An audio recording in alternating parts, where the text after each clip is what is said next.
Hi, welcome to Fly Free Bird Podcast with Alex again. Hello, Katie. Hi.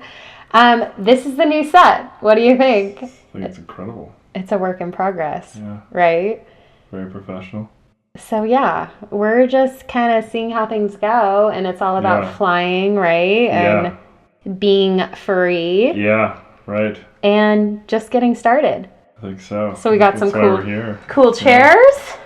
Very real upgrade, I'd say. I think like what so. You've done with the place. You know, we gotta really spruced it up. Spruce it up. So let's do cheers to that. It's New Year's Eve. It's New Year's Eve. 2024. 2024. We only have a few hours left. It's the last day of the year, and today I just wanted us to kind of reflect on the year of how it's gone, and I don't know, just talk about that, and what we've let go of and what we're looking forward to in 2024. Boy. So big move. Yeah. It's a big move. So thanks for joining me again. Yeah, thanks for having me, Mr. Alexander. Good to be back. Yeah. I've got a hard stop. I've got like 3 more of these after. Oh yeah, I know. New Year's You're Eve quite in demand these days. Mm-hmm. Yeah. So let's get started. Okay. What do you say? Let's get after it. Okay. So if you looked at this whole year, what would be the one most thing that you are most proud of? Oh, for 2024. Boy. Most proud of, I think I would say for myself, I'm speaking. I think my resilience. And I feel like the year had a lot of ups and downs, but definitely more ups on this side of it. But yeah, I think just being resilient and also keeping an eye open for what good things that could happen. I think that's the biggest, as far as a theme. I think just resilience and staying open. Staying open. Yeah. So when you say resilience, give me an example. Yeah. Well. I think, I went through a breakup, earlier in the year. And there was that, but also just, I've got heavily involved into this Krav Maga martial arts. We had a yellow belt test early in the year. Okay. It was quite physically and mentally challenging. Wow. Mostly because I didn't know how to prepare, and I hadn't prepared the way I will in the future. But it's very cardio intensive and just very demanding test. Okay. 5+ hours. Wow. And but yeah, so it's kind of an interesting combination of different challenges, mental and physical challenges. So yeah, I think this year was all about. It kind of felt like it was a transitioning year, Okay. Preparing me maybe for bigger things ahead. Right. But yeah, I think the step one was just it's hard to plan out everything that'll happen, so you just have to be kind of open and kind of roll with the punches sometimes, but. Just keep going, really. Right. Because that's, I think, a big part of life is just keeping going, having some eye towards the big picture and what you want. Right. Because the boat, you're going to get blown around all over the place sometimes, and you just have to stay on course eventually. Yeah. I think that's kind of life, though, right? Yeah. Because we might think we have a certain path or direction we're going in, and then the boat, the wind takes you a certain way, and you have to just adjust your sails. Yeah. Right? Yeah. That's it. So was there a trigger point that made you decide with Krav Maga I'm going after this, I'm getting this belt, I'm putting my physical energy into this? Gonna hopefully transform your mental energy. I think my dad had passed away late last year, 23. Mm-hmm. And so kind of coming back from that, I had taken maybe a month off from training at the Krav gym. And then, I came back, and then I think I wanted to, seeing someone get ill, in that way, it just made me want to just really double down on, one, just being healthy, but also just taking advantage of being alive and trying something new. I was already in, 6 months into Krav at that point, but to really push myself and get serious about it. I think that was kind of the triggering point, and just wanting to, just double down on my health, take advantage of my opportunities, and also get involved in something that I knew would challenge me for a long time. It's not, like the people that, have gotten like black belts, it's like a 10-year journey, so it's not something you can just do overnight. So I wanted that kind of a challenge, something that I could really dive into. And I knew that just training, even just for this first test, it would push me outside of my comfort zone. Right. So that's what I was really looking for. And it also helped me to focus.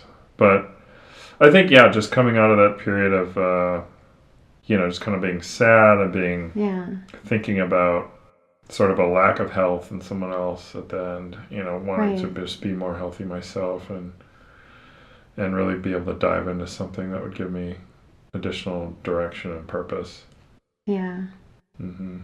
So what's the number one thing you think you've learned from Krav? I think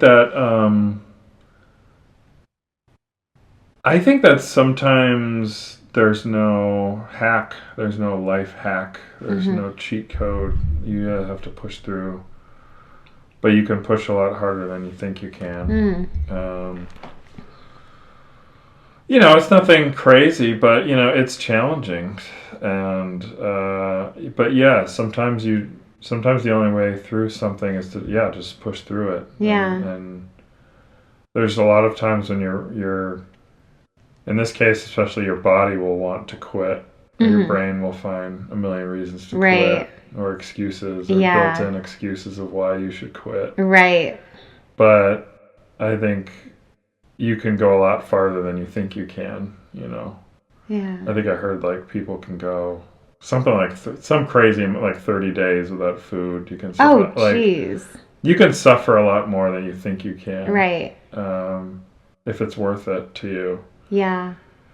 Because I think anything worth having is usually not easy to attain. Right. So, but just being in that environment and being in a demanding but enjoyable setting, like you're kind of suffering with your friends, and you become friends through the suffering in a way. So, do you think it's like you need to feel pain or suffering to actually like get through the suffering maybe you're feeling within? I think, probably. I think you have to focus really hard. It's, you don't want to get punched in the face, for example, or so I think it requires so much focus. But to me, I feel like just the biggest lesson is just like you can push through, you can do a lot more than you think you can.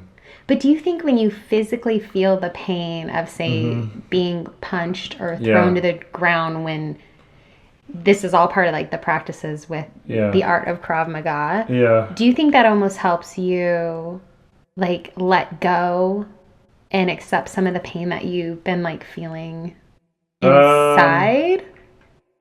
I think somewhat, I think maybe not directly, though. I think it's more you're confronted with something that's so much more physically immediate. It's not all up in your head. It's like you have to do a certain physical task, and it's hard. And so I think it forces you to shut off the things that you've been dwelling on. Yeah. Because you can only focus on so many things at once, and usually it's just one thing. Yeah. And so I had to focus so hard on that then it's like by the end of the training period and then getting through the test, it's like I haven't been consciously focusing on like, well, I need to do this to feel better about my dad dying. Yeah. It's more like through this thing and really immersing myself in it, you just kind of emerge on the other side like a different person. Right. A little bit, stronger than you were before. And that also helps with the original problem that you were grappling with. Right. And that's where resilience comes in. Yeah. Maybe you can explain a little, like, what exactly is Krav Maga, or give, like, the 30-second commercial, because people might be like, wait, what? Krav Maga? Like, what is that? So Krav Maga was developed by an Israeli, I think his name was Emi Lichtenfeld, and he was a refugee in sort of the World War II era from Europe. He was Jewish, and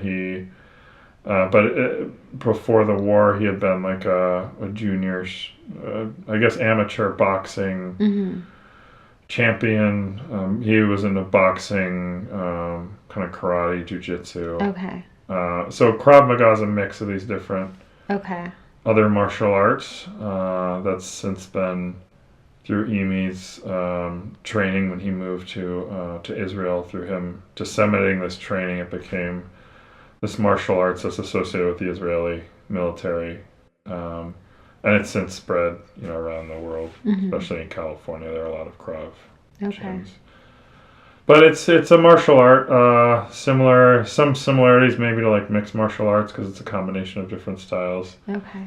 But it's a lot of kind of boxing, kickboxing, sort of Muay Thai, jiu-jitsu, wrestling. Okay. Those different elements. So if someone were to come up and try to attack me right now, could you save me? I think so. Yeah. I mean, it's something you never hoped it will happen. But I feel, pretty confident. Especially the average person that has no training. Yeah. There'd be no problem. What's your saying? Oh, no. Stay ready. Get ready. I just heard it somewhere. Stay ready so you don't have to get ready. Yeah. Right? I don't know. Yeah, I just heard that somewhere and I liked it. It sounded cool. I never thought I'd be talking about it. It's such a, to millions of viewers. Yeah. On this podcast. But stay ready so you don't have to get ready. Yeah. I think... I like that. I think there's... I think as humans, it's like there's a subtext sometimes when we're interacting with people and we're not conscious of it. Right. But maybe sometimes people feel a lack of confidence because it's like the person is larger than them or they're talking more confidently.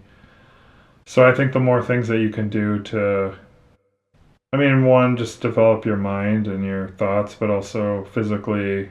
But just being physically prepared to defend yourself. As cheesy as it sounds, I think it somehow translates into how comfortable you feel around other people.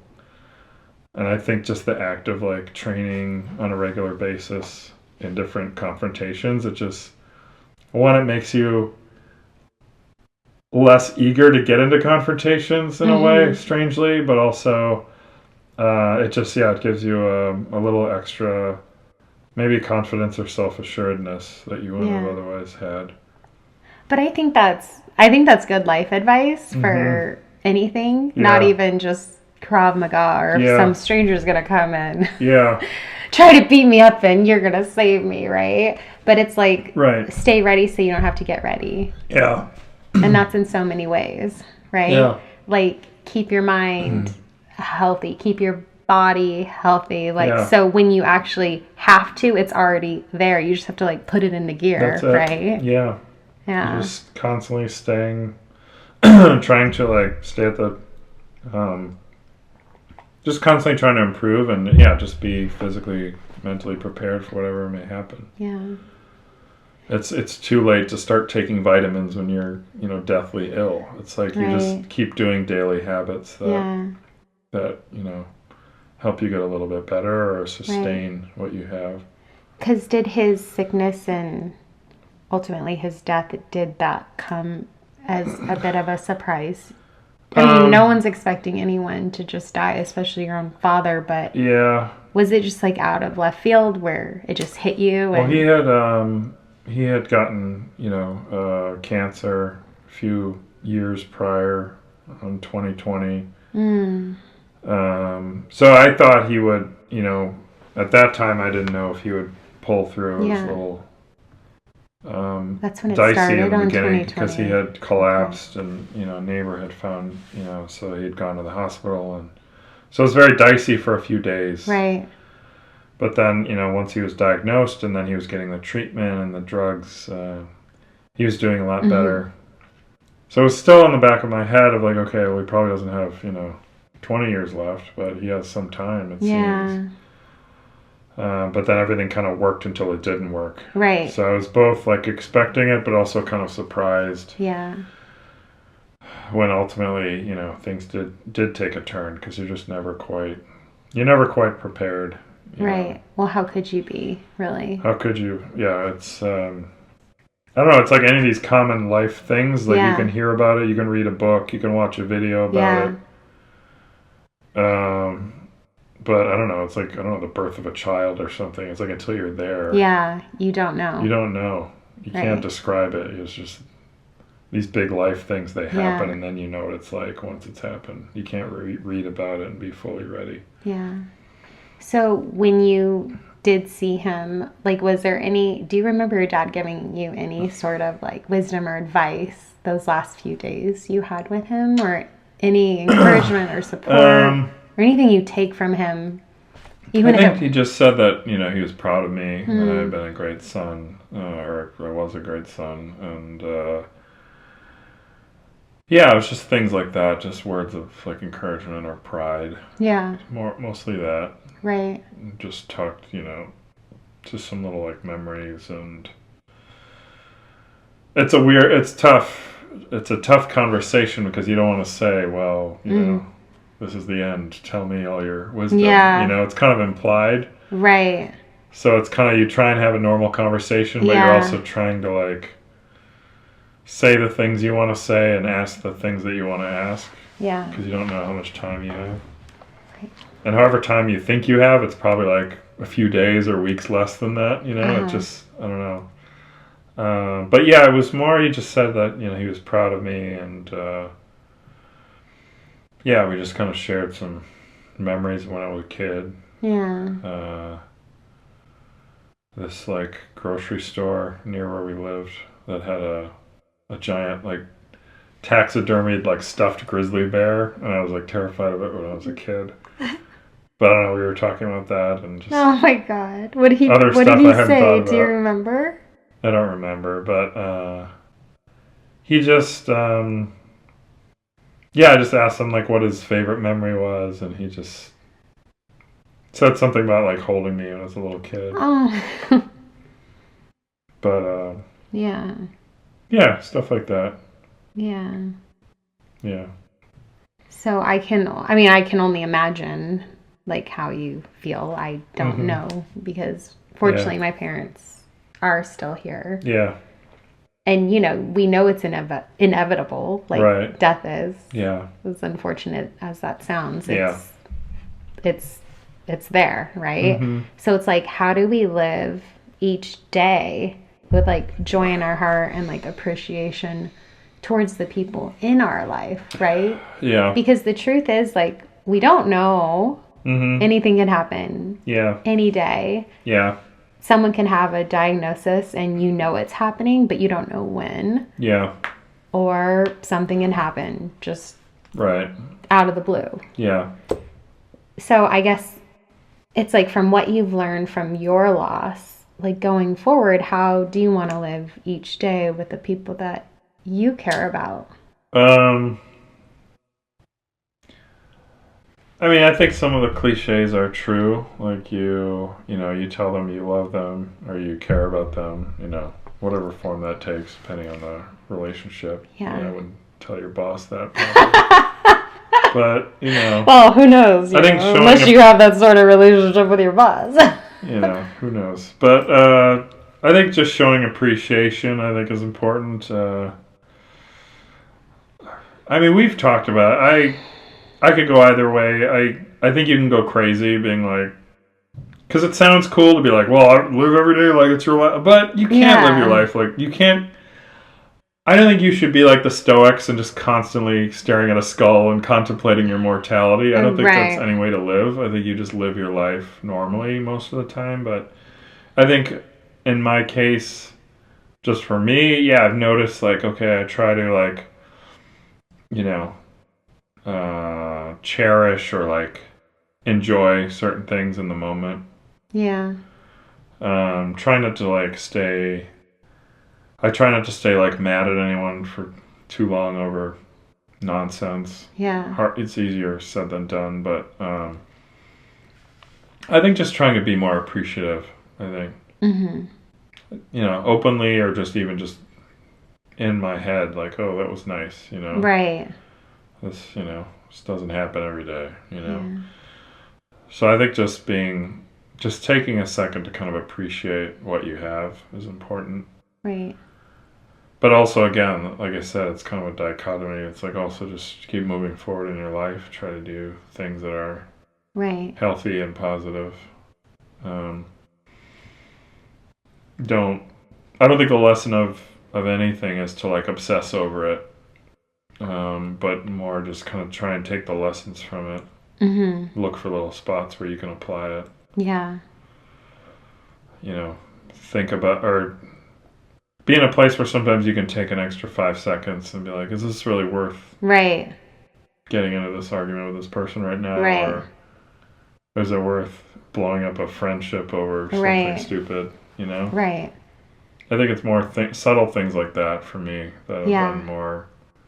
It's not like I didn't think about them ever, but it's like it's more emphasized. Right. Well, I was actually just listening to a Mel Robbins podcast the other day, and she was interviewing someone, and these were like little snippets of the best from her show, and I wrote this down and I put it on the fridge. Mm-hmm. But one of the things that like any of us could do if we're kind of in a moment of, she said, stop, breathe, and be. Yeah. Like, stop. Mm-hmm. Give yourself some time to breathe and then be. Because it's like, we have that second right there to be like, how do we react to this, right? Yeah. Are we going to let it rob our joy? Or are we going to ruminate on it and let it like ruin the whole day? And really, it's like we have no control sometimes over the situation, right? I mean, you can easily get caught up in the momentum of, you wake up 5 minutes later than you wanted to. Right. Then you stub your toe. Right. Then you think about all the times you stubbed your toe. Then you start complaining about your boss or something. And before you know it, like 3 hours have gone by of just negativity. And you're like, how did I even get in this spiral? Yeah. So sometimes you have to pause or just or even like sometimes like you and I will do, we'll just cut off something negative and just be like, all right, let's just move on. Yeah, let's just stop. Because you can just... We just like talk about it. There's so much podcasters. We could talk for 7 hours about anything at any time. Well, there's just so much negativity in the world that it's like even one of my goals this year is to like cut that, and like because it's everywhere. But once you start focusing on the negative, like you said, it just keeps spiraling. You get what you focus on, and everything's negative. Yeah. But why not we switch it and look at like the beauty of things, or like you said, the appreciation of the little things, or stop, breathe, and be when something you're like, I could get annoyed with this and let it really take over my head. Yeah. Or I can kind of let it go. Yeah. And let it be. Right. And one of my things this year is like, okay, lead with love. How do we just let it go, let it be? Yeah. Okay, how can I turn the situation into love? Right? But it's hard when you're not in a good space to like love someone, or say it's a boss or someone that you're just like, oh. Yeah. Like, okay, breathe. Yeah. Right. And let me take it in. Yeah. And how do I lead with love? Yeah. I don't know. There's so much energy around us that it's so powerful, right? Yeah. So we can choose. Do we choose to lead with love? Do we choose to lead with fear? Yeah. And negativity? Yeah, and I don't think it has to be always like a big strategy. Like sometimes it's like, okay, I'm just not going to take the next step in this negativity spiral, you know? Yeah. But I think you've done the work, and I think that makes a difference. Yeah. Because I have even told you, you don't put fuel on the fire. Mm-hmm. Yeah. And I don't know if that's something learned or if that's just your character or if it's just learned through the years of possible experience that you're like, let's just not. Yeah. I think, I don't know, maybe my personality, I don't like, I don't really like well, I don't know. I don't enjoy confrontation. But I also think, you learn from experience, you know? Right.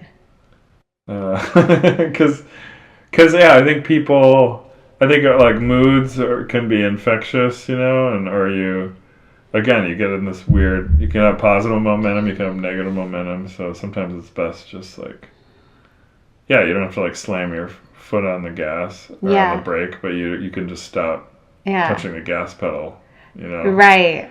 I think that's really smart. Yeah. But what do you think the number one advice for like not allowing yourself to put fuel on the fire? Like, how do you deal with that? I mean, we're all human. We all have natural instincts of. Well, I mean, I think sometimes you don't have to put fuel in that moment. You can complain about it later to somebody else, you know. You can always do that. That's an option. Or you can I think a big part of it is I think you have a certain budget in your brain. I think humans, there's a part of us that's self-destructive or just destructive. Yeah. You have to get it out somewhere. Right. So for me, I like to exercise. The crav, you know. That's why it helps. So you get it out in other forums.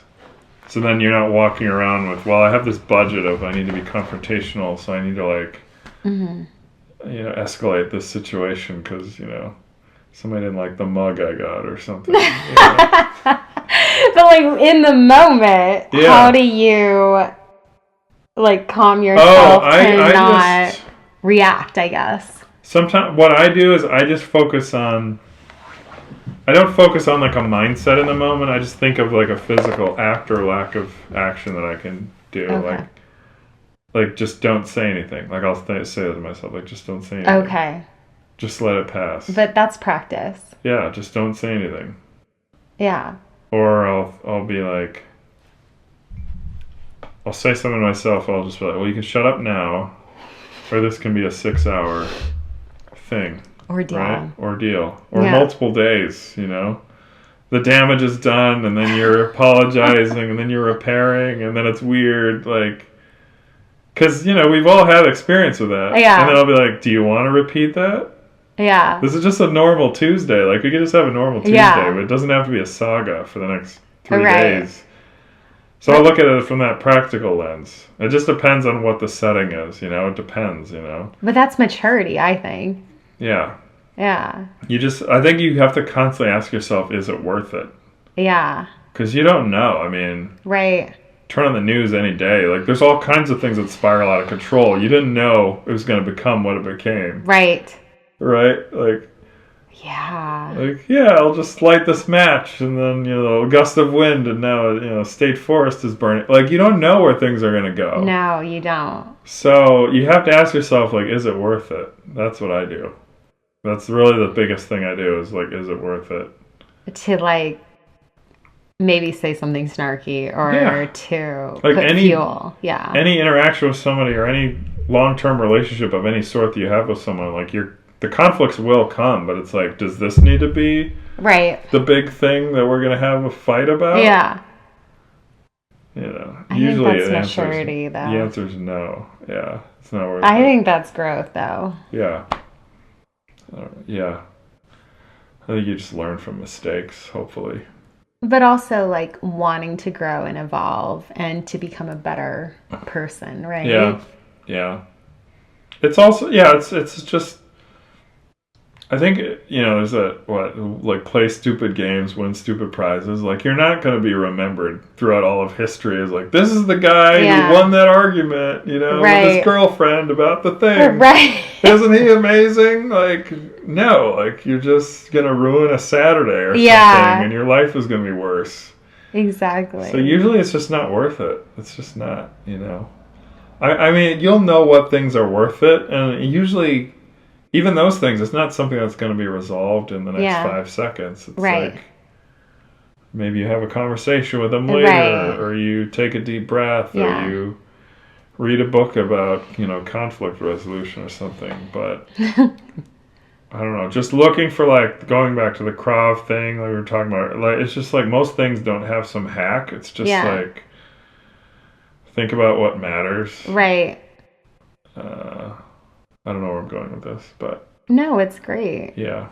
I mean, I think it's just life advice and life wisdom of how to be a better human, but also how not to react in certain situations, because I'm still learning, like, one of my biggest things that I've been learning this year is that I have no control at all on how other people act, right? Yeah, you don't. And, like, but... I have control of how I react to their actions, right? Mm-hmm. So that's a big thing because, like, I think one of the biggest things is, like, you can be disappointed in someone's actions. Yeah. It could be anybody, right? Yeah. In your life. Or you think it should be a certain way, and it's like, it wasn't. And that's not, maybe they're not even capable of it, right? Yeah.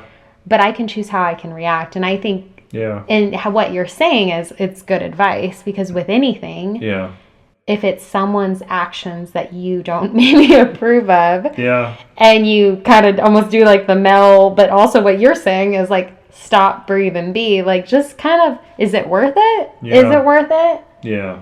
Like, and then how do you switch it and like lead with love, or just don't say anything then, Right. Or how do I, like, my biggest thing is like, how do I not let it affect me deep within? Because they might not know that I'm so frustrated with their actions, but I'm like bringing it in. Yeah. Right? Yeah.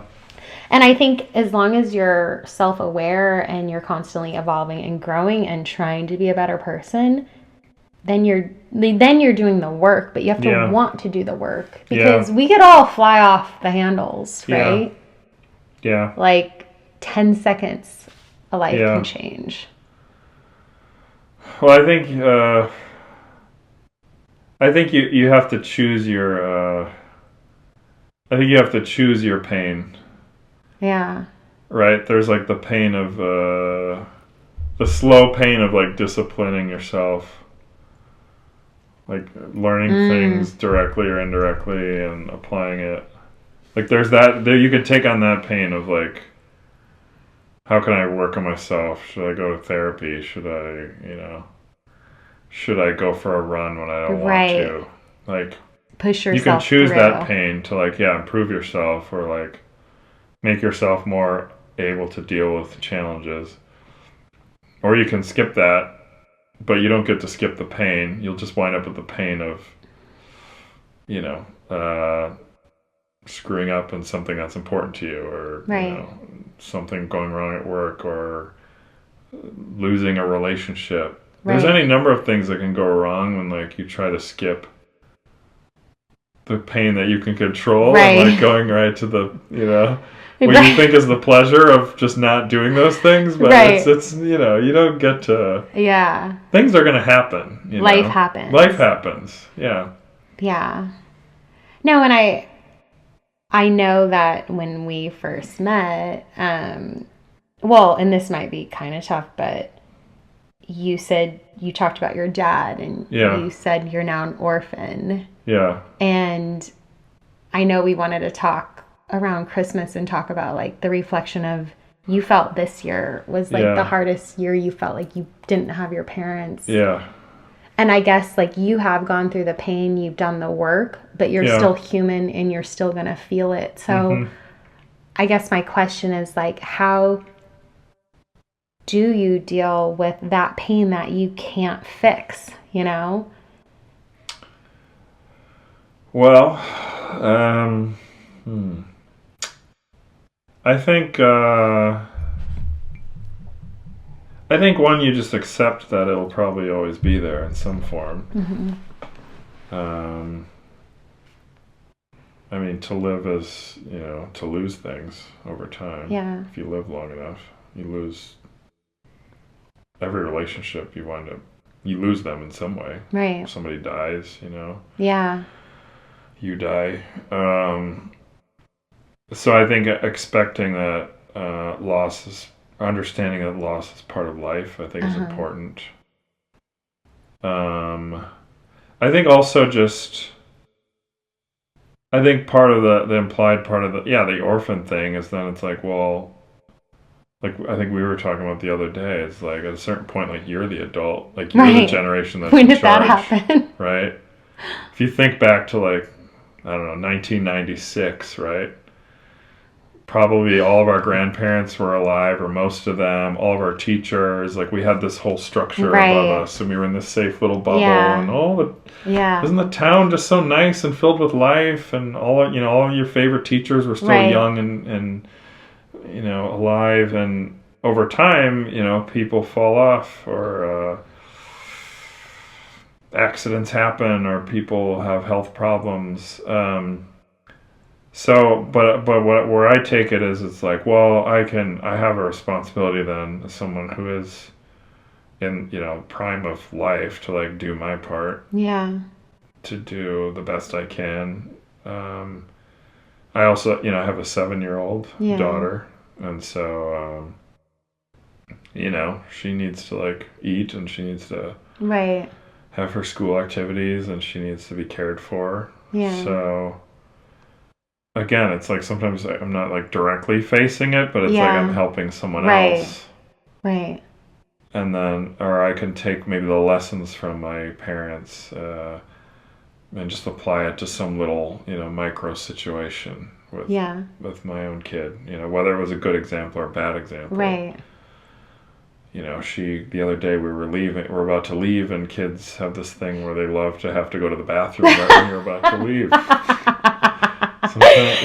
Sometimes it's a more extensive form of that, and so there was an example of like, well, my parents aren't around, but now like I'm the parent. Yeah, I'm making new memories with her. Yeah, even if it's something she won't remember, if there's some trauma, because Dad yelled at me because I had to go to the bathroom. That'll sit in her brain. She'll be in her, on the therapist couch one day. So 20 years from now. Yeah, so it's like at a certain point, like my father forced me. Yeah. So like at a certain point, like it's easy to like criticize when like the starter, in the game is up, and you're just the backup, and you're on the bench, and everything looks so easy. Yeah. But at a certain point, that person gets hurt or whatever, and then you're the guy or you're the gal. You're in. There's nobody else to point fingers at. Yeah. There's a certain like therapy to that, because like, well, now I can be part of the solution, or I can be part of the problem. But it's kind of a roundabout way of saying that. Yeah, it's like I think just focusing on, because I can obsess inwardly, and I've done all the therapy and all the things. Yeah. There's been no shortage of that, but at a certain point, it's like, how can I be an active person in the world that's taking what I learned from these people that aren't here anymore, and like applying it to the people that are, and to myself. That's how they can like, live on. Yeah, because my next question was like, how do you take on their memory, like the good things that you remember that you want to pass on, right? Yeah. But then also accept they aren't here, but how do you carry on the memory, of them in love, pretty much? And I think you just, I don't know. I think for me, I think with my daughter, I think that helps. Just taking the lessons and just acting in a way that honors their memory or what I learned. I think it's also, you talk about them, or you have pictures, you look at pictures. I don't know, you talk, I don't know, everyone has their own beliefs. I kind of like, I'll think of them, or my grandpa was, I never met him, he died in like 1970, he had a heart attack, but he was like a World War II, like war hero guy in the army, and I've always felt, I don't know, like a connection to him, or I think about him when things are hard. Yeah. I'll be like, well, how hard can this be? It's not as hard as that. It's not hard as He's like, you don't know what I went through. Death on a daily basis, So I think you just try and like draw strength maybe from the strengths that you saw in them. You kind of take the bad, discard the rest, or take the good and discard the bad. Yeah. Right. Yeah, I don't know. It's a combination of things. It's like how you actively live your life, maybe consciously. You're like, well, what can I learn from it? But also it's, I don't know. It's kind of like a dialogue you have with them. It's ongoing. And some days you feel worse. Some days you feel better. Yeah. But I think just remembering them, talking about them, I don't know. It helps. And I know everyone has their beliefs, but I believe they're with you always. Yeah. Yeah. They're always going to be in your heart. Yeah. And I do believe that they're watching over you. Yeah. I do. Yeah, I mean, I think we're all part of just an hopefully endless. Maybe it'll end at some point. But like an endless chain. I guess we don't know, like an really. Endless chain of, I mean, how many generations, of all of us, like our ancestors, like they were chasing a deer with a spear, 200,000 years ago, and then, 200 years ago, who knows what they were doing. But it's like we all each have a role to play. It just goes on forever. And that's one way I like to think about it. It's almost like I don't want to get too much up in my head about it. Yeah. Like, people have always died and been born. Right. And I just try to make the most of the time that I have. Yeah. And then, one day we'll hopefully get brought home and we'll see them again. But I think it's just that sports analogy of like, well, this is my time to carry the load. Step in and be the parent. Yeah, step in and be the parent, be the adult. One day you'll, hopefully, before the end, you'll get to be the grandparent or whatever and sit in a rocking chair, and everyone will dote on you and you won't have to work anymore. But it's like right now. But then what if you don't? Because that's how I feel like my mom wanted, and she doesn't have that. So it's like, how do you accept what is? Like, she has 3 kids in her 40s. Mm-hmm. Yeah. And there are no grandchildren. And I think it saddens her. But it's out of her control, right? Yeah. So you think you might be that grandparent that has the grandkids and everyone's catering to you. Yeah. But then you realize you're not. Yeah, you may not get it, or your kids will have been replaced by AI, dark future. I don't know, life's interesting, because sometimes I think when we think we have this vision of what the perfect scenario looks like, it almost never turns out that way. But it doesn't mean it's not better. Yeah. Well, I think it's kind of what you said, like you can't control what other people do. Mm-mm. And those other people like include, like, I don't know, your relatives, your kids, your pets, like whatever. Yeah. They're going to be who they are. Right. So, I mean, I think all you can do, who knows what the future holds. You hope everyone's healthy and happy. But I always just feel like, you can do the best that you can do in whatever the situation is. Yeah. I had a yoga teacher tell me once, because, like, I don't know, I feel things and they're very heavy a lot. And instead of letting all the heaviness weigh me down, it's like I have to be the change I want to see in the world. Yeah. It's pretty much kind of like what you're saying Yeah. is it's our job to be the change we want to see, because we can just sit back and complain about everything, or everything we can complain about. Yeah. But that's not changing anything. Right. But maybe one change in your behavior or how you react to someone or something, and you lead with love, that is a ripple effect. I fully believe it. And it's hard though, because when you feel things and you're kind of you have this empath thing going, and you just feel things. It's like, is it me? Is it them? Yeah. But it's like, how do you set this, like, you know, this guard up to protect you from the negativity, where your light can still shine? Because it's like, that's what's going to change the world, is like the light within you to shine to everybody else, right? Yeah. Well, yeah, I don't know. It can take many different forms, but I think sometimes I think your light can shine in a way that you don't even realize. Right. Like, you don't even have to do anything spectacular. You don't have to cure some disease, or like... That's so good. You can just be a kind, like, person who does their best. Yeah. Keep your house clean. Don't have trash everywhere. You know, people walk by and they're like, "Oh, like this window's shiny." You know, like just those tiny little points of like happiness. Because think of the alternative. You know, right? You're living in a dirty house. You haven't taken the trash out in 6 weeks. There's flies buzzing around your stoop. You know, on the sidewalk. Like, I think just being like a good, like, hard, you know, a decent, hardworking person. Yeah. Makes the world a better place. Right. Just being someone that, you can help others, or you can even just, like, be someone that you do the best for.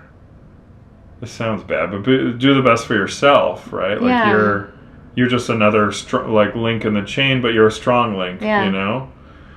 Like, even that, you can be a service to others. Right. Is like, take care of your own, keep your own house in order. Right. You know? Sometimes, like, people want to change the whole world, or they want to overturn whatever, but it's like, I don't know, when was the last time, like, you cleaned your house, you know? Are you nice to your friends, you know? Make your bed in the morning. Yeah. Do the little things. Do you return phone calls within less than 7 weeks, you know? Like, if we just have a collection of people who have their stuff together, the world is usually pretty nice, you know? That's true. So if everyone just, like, as weird and selfish as it sounds, but focused on doing the best that they can individually. That's it. And their life, that could make a bigger ripple than trying to change the world. Well, yeah, and it's like social media. People look and they want to see the big dramatic thing that, has, like, the formatted, meme music in the background. Oh, I'm supposed to feel sad. I'm supposed to feel good. This is a triumph. Yeah. But it's like, you think of just the miracles all around us. In this coffee mug, or these chairs that may have been ordered on Amazon. Think of, like, just the miracle of that. Somebody had to wake up and be like, I'm going to go to my job at Amazon. Yeah. This is not sponsored by Amazon. And they're not from Amazon, actually. Yeah, I'm going to build, or I'm going to build this chair. I'm going to do the best job I can. Oh, I'm going to make the legs just right so they fit nice. I'm going to make the cushion all nice. Yeah. Oh, this cushion's bad. Take it back. Do it again. Yeah. Right? They chose to just do these small little actions, right? Yeah. And then somebody had to go to school for how many years and be a genius and invent the airplane to get it. Like, think of all the coordinated effort. These people whose names you'll never know. Right. But we have this, like, wonderful, comfortable world a lot of the times. Just from these small actions. Yeah. So it's like your little actions that you think don't matter. They matter. They do matter. Yeah. Yeah. Yeah. So. I think that's good advice. Yeah. Everybody matters. Everyone has a purpose. And even if you don't think your purpose is changing the world, you are changing a life at a time. Right. You really are. Yeah. And you may not even know it, like you said. No, you may not. Yeah. People remember things that you don't think. Well, even it's the little things. It's like you smile on a walk with someone, right? Yeah. And maybe that's the smile they needed that day to just keep going another day. Yeah. And it's just, if we can be the best versions of ourselves, we are allowing others to feel free, I believe, you know, and to be, and but we don't realize it. Like, we're all here for a reason. I believe that. Yeah. Right? We have a job. Maybe we don't even know what the job is or the purpose is in our life. But every day we are living it, whether or not we really believe it or not. Yeah. So it's like, we've just got to keep going and being kind. And I think living the best version of your own self. Yeah. Even if it's wake up, make the bed, smile at your neighbor. Yeah. Say hello. Yeah. You know, get a little sunshine on your face. Yeah. Get out in nature and just be kind. Be kind. Yeah. The world is harsh enough. Yeah. Like, if we can all just like put the focus on being the best version of ourselves. Yeah. Maybe that's the answer. I think it very well might be. Yeah. Who knows, really, Who knows? Right? Yeah. I don't know. It's we need more light in this world, and I believe we all have it within ourselves. So how do we take that shield down and allow our light to shine? Yeah. For others, you know? Yeah. I think maybe part of it is just I think finding things that you're passionate about, or that you're passionate is such maybe an overused word, but like, I think finding where your strengths lie and finding ways to do those things. Yeah. You know? I think that does a lot, because I think a lot of people, when they feel more fulfilled, well, one, it gives you something to talk about. You can talk to others about it. Yeah. Right? Like, you talk about Krav Maga for 15 minutes. You know? Do you want to talk longer? No. Yeah. No. You don't want to go on a rant? No, not in this forum. But, you know, it gives you something to talk about, and then it spreads some enthusiasm, because you're enthusiastic about it. So it makes other people think about what they're enthusiastic about. But then I think also it's like, if we all just find those couple, one or two things that we're good at, and we do that, then I don't know, I feel like a lot of magic can happen. But I guess where I was getting at is, I think it helps you to get through those difficult moments, because if you can have this little part of the world that you know you're good at, or you're doing this thing in, then it's like, that can't be taken away from you. It's like, everything's shitty today, or it's raining, I didn't want it to rain, but it's like, I have this little thing that I'm proud of. Yeah. And so that gives you a little light in yourself, and then that spreads. You can shine it to others. Yeah. But what advice would you give for people who maybe they do feel lost, or they are thinking, well, what am I good at? Yeah. How do I find that? Because I think there are a lot of people who feel lost, and they're confused and depressed, and they don't have that inspiration to kind of keep them going. Yeah. Well, I think, one, just make the space to think about what you enjoy. Right. And when I say make the space, like, do something that's unplugged. Don't start your day scrolling. You know, such an unhealthy habit. Oh, look, another happy person on Instagram. And, they're in Barbados. I'm not in Barbados. My life sucks. I think get up, go for a walk, you know? I mean, most everybody is fortunate enough to be able to go for a short walk somewhere, right? Go for a walk outside, 5-10 minutes. And just ponder, like, oh, what did I like doing when I was a kid, you know? Yeah. Or when's the last time I did feel happy? What was I doing, you know? You know, I was telling my sister the other day, and I've talked about this before, I feel like real joy comes from when your inner child feels free, and it comes out.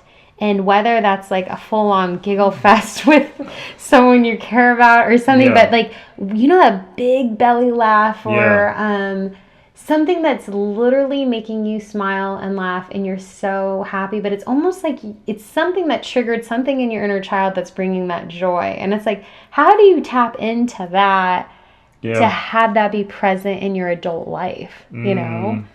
because that's where it stems from. I mean, it's like, what brought you joy as a child? What were you good at as a kid? Because I think we get into this adulthood, right? And all these things of what we should be doing, and we do it because it's the responsible thing, right? But it maybe robs us from our joy. But then it's like, what can we do that's going to bring that joy in? Because if we find the joy, and the joy is typically within, but I think it's like hidden deep within, like when you're like a child, how do you bring that out? When you tap into that, that's when your light will shine. And that's the ripple effect. That's when you will find that joy. You will spread your light to others because you're finding that joy of what's making you happy. I think, I don't know, for me, I find what helps sometimes is maybe, I think a lot of things, it's like maybe it's been a theme of this, but like, you can't directly fix the thing the way you think you should. Right. Like, it's not like reading a book, how to be creative. Or like, how to find your joy. You either are or you aren't, I feel like. I think you need to do something that like gets you into more of a creative mood. Yeah, like maybe it's like you read fiction, you know? Maybe if you like to read. Or you watch a movie if you're more of a movie. Right. Something that's more fantastical, you know? Like, maybe it's one of these dumb, superhero movies or something. Maybe it's a Disney movie you watch with your 7-year-old, and maybe you take something from it that you never thought you would. Yes, I think. And you're watching it and you're like, wow, I just had a lesson learned right there. Like, I think it clicks. I think there's something you learn from. I think there's something to be. Weird like fiction books or like movies. I think movies are great for some of this sometimes, like unlocking these creative. Like go to a movie or watch a movie, but something that's like a little bit maybe fantasy based. Okay. You know? But I think sometimes it's through like pretend or like watching people pretend. Something activates in your brain that gets you thinking in a new direction. But I think I don't really remember your original question. But well, basically, like how to find that joy, that inner child joy that's going to make us shine. Well, because it's like, what do kids do? They pretend, they play. Like, they could take a box, a cardboard box, and create a whole story out of it. And have the time of their life. So, how do we bring that play? And this has been on, I know it's been on TED Talks and all this stuff before, but I think that's the secret. That's the trick. But it's a matter of tapping into it. So how do we tap into it? It's like, get your mind out of where it's at.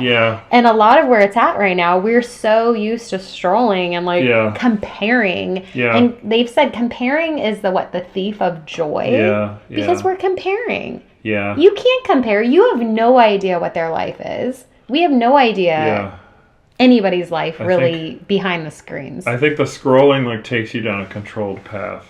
I think the feeling of being a kid is in a way a feeling of freedom because you're not weighted down by all these responsibilities and I gotta do this. So I think it's like finding little ways that give you that sense of feeling. Maybe it's you go out in nature, you go on a nature walk, get some fresh air. Maybe it's you go something silly. Maybe you go to like the store, you go through the toy aisle, you look at the toys you used to play with when you were a kid. Maybe you buy a toy. I don't know. But I think getting into this more of this like fantasy realm or finding things that like your imagination take off or just let you like submerge yourself in a new world.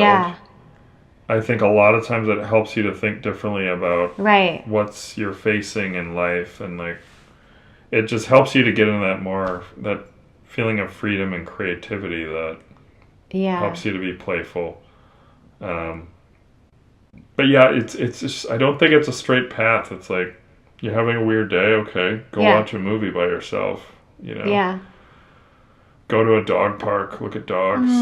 Like put yourself in little controlled but like random situations that you're not accustomed to. And be open, I think, to what you could experience. Yeah. Because the more you're open, the more you can experience what life has to offer. Go to a farmer's market. Go to a farmer's market. Stare at the moon and just be open and free. Yeah. And if someone talks to you, just linger a bit. Yeah. And maybe old you would have said, I could run right now, but you don't. Yeah. And you take it in. Yeah, I think I think there's always going to be a part of most people that wants some kind of adventure, you know? Yeah.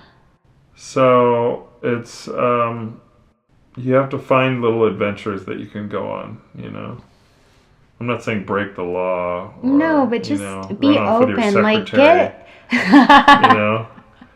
But I think that's what when people get depressed scrolling, because it's, first of all, comparing. This is all designed for you to feel bad. Yeah. You're not on an adventure. You're very much in a controlled environment, having your mood altered. You might be at your mundane job that you hate. Yes. And you're strolling and you're seeing everyone else traveling the world or having these adventures. And it's like, all right.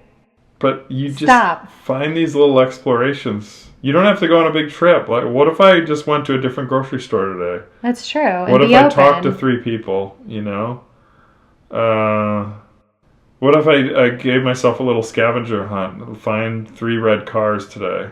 Right. Find a green pickup truck. Try it sometime. It's fun. Yeah. Know? Or that thing where it's like, I'm going to look for hearts. Have you heard that? Where you look for hearts out in nature. Okay. And then it shows you the power of your mind because, okay, I'm going to focus on hearts. Yeah. And you're going to start seeing hearts. You're going to see leaves that look like hearts, rocks that look like hearts. Yeah. And in a way, that's positivity, right? You're looking for love. Like, you're looking for hearts. Yeah. So what your mind thinks about is you're going to see. So if you're strolling and you're looking and you're feeling all negative about yourself, you're going to keep feeling negative about yourself. Yeah. You know? Yeah. But it's just like, there's so much power of the mind of like switching it, you know? Easier said than done. It's all, you got to work on it. It just doesn't happen. It just doesn't happen. Yeah. No. But I guess it's like part of the reason I'm doing this, it's about breaking free, right? And breaking free can be from anything holding you back, right? Yeah. You don't have to go travel to South America to break free. You could break free in your own living room. Yeah. Right? So it's about finding the freedom, finding that inner child joy that's going to make you feel alive again. And because that's what the freedom is. It's a feeling. It's a mental thing. Yeah. It's a feeling because like you could like this cage you're living in. It could be really comfortable. Yeah. You get food, you're warm, it's cozy, it's comfortable, you know? Yeah. But you were stuck in a cage. Yeah. Like, come on, little birdie. Like, get out of the cage. You can even walk to the grocery store from the cage. I mean, you don't even have to venture far. Just like give yourself a chance to find that joy because otherwise you're going to live the rest of your life in this cage of feeling like you're trapped, but you're fine. You're good enough. You know what I mean? But is that life? No. And like what we talked about earlier of just loss and all of a sudden it's like that's always going to be here in our life. We're going to lose people. Right? Yeah, it's a given. So how do we make the most of life but really appreciate what we have, but also get out of the comfort of our own little cage and go live a little bit and go find that joy? Yeah. You know? Yeah.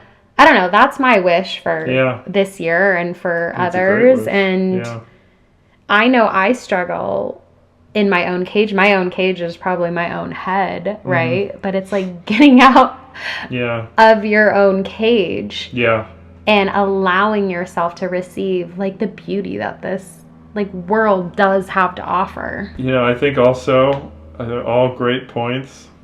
I think a lot of times you're just 5 minutes away from taking things in a different direction. Like if you think about it on a small scale, so many people give up, right? Right? It's winter, it's dark. Yeah. How many times it's like you're 5 minutes away, you're sitting on the couch, I'm getting sleepy. Yeah. I could fall asleep and wake up at 2 a.m. Or I could get up and be uncomfortable for like 2 minutes, put on my shoes, go outside. Take a walk. Sometimes going in a totally different direction with my evening. Yeah. right? Exactly. Think, like, that's how close you are sometimes. So close. So it's like, get off the couch. Get off the couch. Come on. Yeah. You're worth more than just sitting on the couch all night. Yeah. 100%. Go for a walk. Like you said, go to a grocery store. So many problems. The solution starts with taking a walk somewhere. Be kind. Smile at someone. You never know where that smile will lead you. That's right. Even say hi. And be a little awkward, and that's okay. You never know where that could lead. What's the worst that can happen? Yeah. You know? Absolutely. So I guess, like, I don't know, 2024, it sounds like, was kind of your year of, like, maybe growth and resilience from, like, probably the past few years. And I feel like we've been similar, like, 2024 for me was, I did a lot. It's wild when I think back on it. But it was my growing year, right? Yeah. 23 was a really hard year for me, probably my toughest mentally, emotionally. Yeah. 24, I got out there. I left my cage. Yeah. I left my comfort zone. And I took the chance, right? Mm-hmm. And then it's like, okay, well, how do you take what you learned from your year of, like, resilience and growth? Yeah. And everything you've learned, even through your whole life, of loss, tragedy, love, life's ups and downs, career, all this stuff. I guess, like, what do you want to take into 2025 and what do you want to let go of? I think I want to take into it exciting new relationship, continue with that. Yeah. I think also, I think I want to take with it, like, the friends that I really like, you know, relationships I enjoy. And then I think, I think just enthusiasm for these kind of new things, the crav, different, you know, podcasting type ventures. Just things that feel like they make me feel warmer, more, you know, engaged with what I'm best at, things that make me feel alive, feel stronger, feel better. Yeah. I want to take those things. All those things kind of go together in my mind. Right. And then as far as leaving behind, I think just things that don't serve me anymore, you know. I think just analysis paralysis. Yeah, you know. Tell me more what that means. Well, we've got like 5 minutes. I think, just over analyzing things, you know, like. Yeah. Just navel gazing and, what should I, you know, do you really need to take?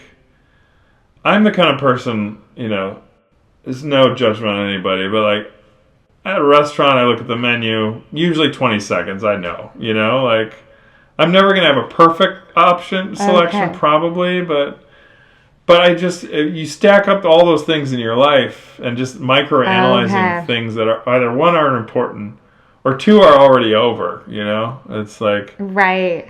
How many World War II documentaries do I need to watch? You know, like, how many things that don't matter do I need to spend time on? Right.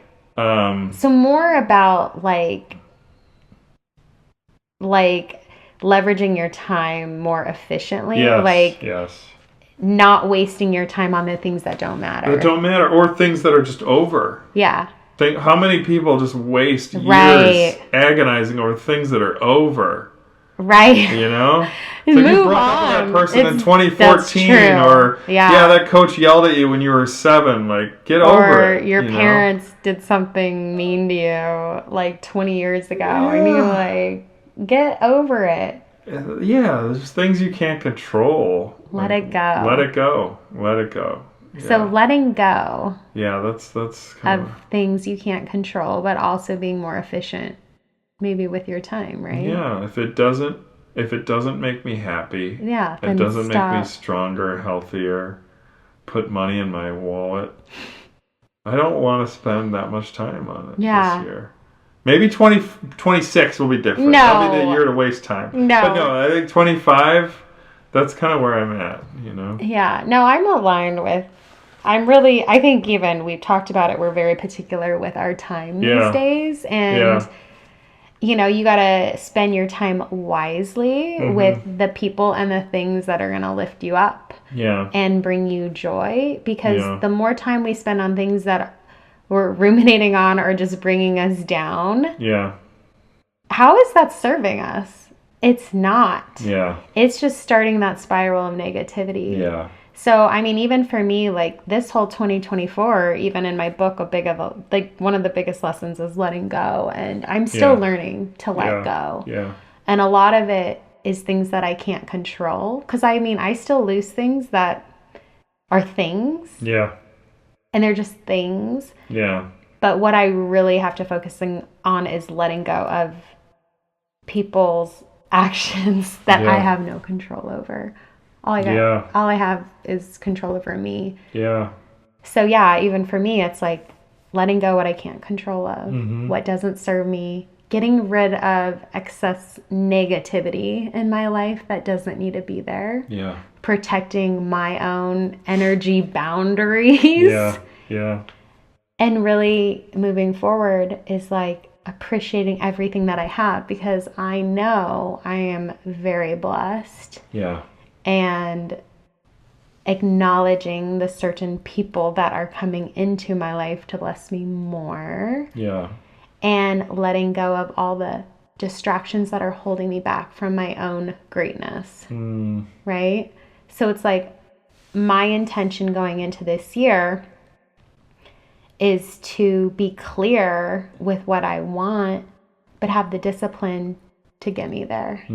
Because I believe I've spent my whole life with lessons learned, and now I'm like, all right, Katie, I have the tools. I've got this. I can do this. But it's not letting those little distractions bring me down or negativity bring me down. It's allowing the blessings in my life to lift me up and to give me the strength to move forward, to create the life that I truly desire and that I want. Wow. But it's like perfectly allowing it to flow. So let's cheers to 2024 for some great lessons and some amazing blessings. Absolutely.